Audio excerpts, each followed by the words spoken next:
Shalom warga kerajaan, betapa pentingnya kita menantikan Dia yang tidak lama lagi akan datang.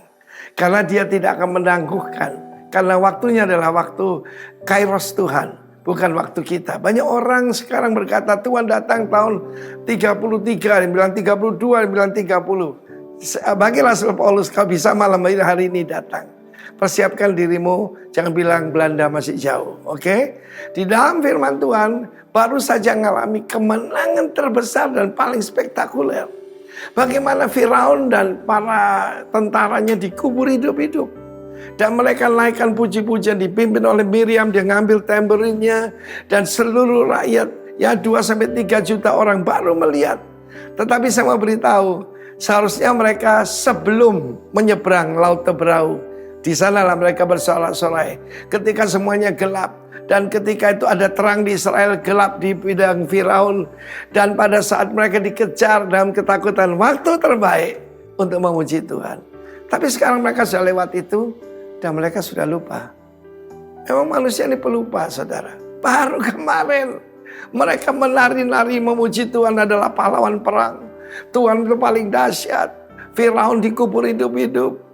Mereka cuma kekurangan air. Tuhan tidak manggil mereka keluar dari Mesir karena terlalu berharga ya, untuk membinasakan mereka. Dan mereka menuduh Tuhan, mereka menuduh pada Musa. Apa tidak ada kuburan di sini? Sehingga kami akan dikubur di sini.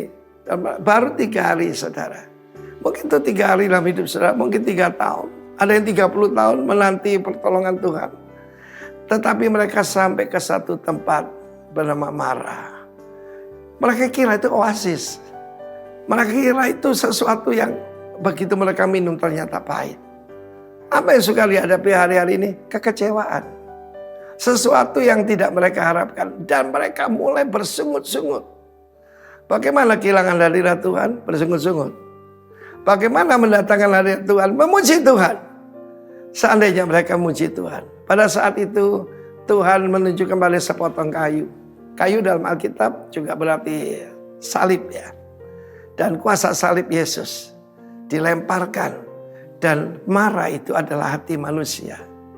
Ketika dilemparkan sekarang jadi manis. Saya ketemu banyak orang yang sangat pelit. Pendendam, pemarah.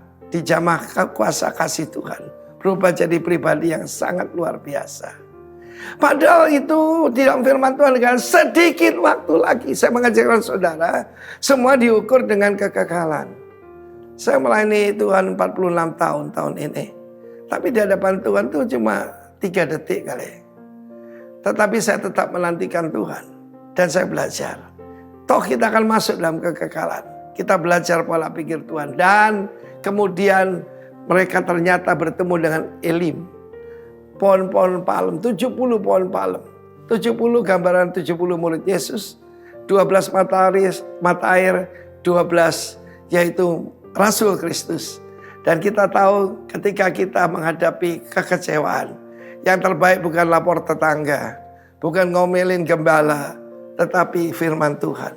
Di sanalah mereka dipuaskan. Dan mereka menyesal. Seandainya kami tidak bersungut-sungut.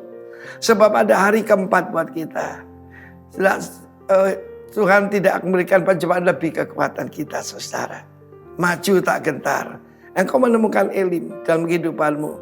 Apa yang ada sekarang? Kesempatan ujian untuk tidak bersungut-sungut. Dan Tuhan janji bahwa Dia tidak akan memberikan penyakit apapun bagi kita yang menuruti firman-Nya.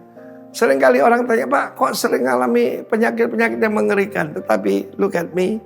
Saya adalah testimoni yang berjalan. Semuanya disembuhkan secara ajaib. Termasuk kanker getah bening tahun 2002. Semua puji hanya bagi Tuhan. Jangan berhenti di marah. Pergi ke Elim. Maju tak gentar. Haleluya. Amin.